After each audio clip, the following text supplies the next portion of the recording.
శంకర్ మంచు గారు, మేషరాశి వారికి ఈ వారంలో ఏదైనా అదృష్టం కలిసి వచ్చే అవకాశాలు ఉన్నాయా అండి? ఇప్పుడు 4 గ్రహాలు సహకరిస్తున్నాయి. ఎప్పుడైతే గ్రహబలం పెరుగుతూ ఉంటుందో మానవ ప్రయత్నం దానికి అనుగుణంగా ముందుకు వెళ్తుంది. 6వ రాశిలో చంద్రుడు, పంచమంలో గురు శుక్రులు, అలాగే లాభస్థానంలో కేతువు. ఎప్పుడైనా సరే 5, 11 స్థానాలు బలంగా ఉంటే ఆ వ్యక్తి ఉన్నత స్థితికి చేరతాడు. స్వస్థాన ప్రాప్తి ఉన్నది. ఉద్యోగంలో విశేషమైన శుభ ఫలితాలు ఉన్నాయి.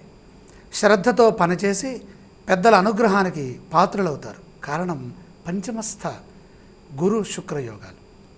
అధికార పరిధి పెరుగుతుంది. అధికంగా ఖర్చులు కూడా ఉంటాయి.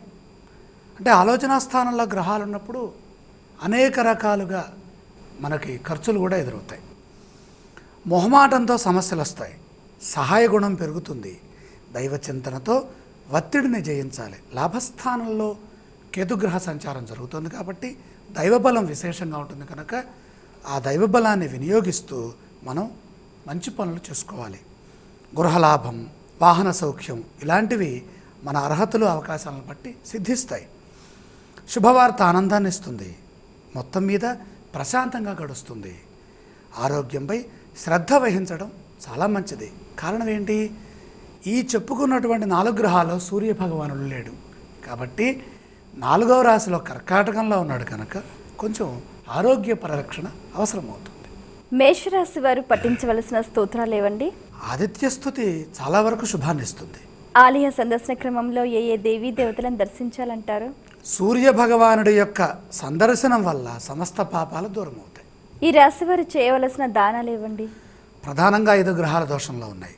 4వ రాశిలో రవి, అష్టమంలో కుజుడు, అలాగే శని, పంచమంలో బుధరాహువులు. ఈ అష్టమ గ్రహాలు, చతుర్థ గ్రహాలు ఇబ్బంది కలిగిస్తాయి.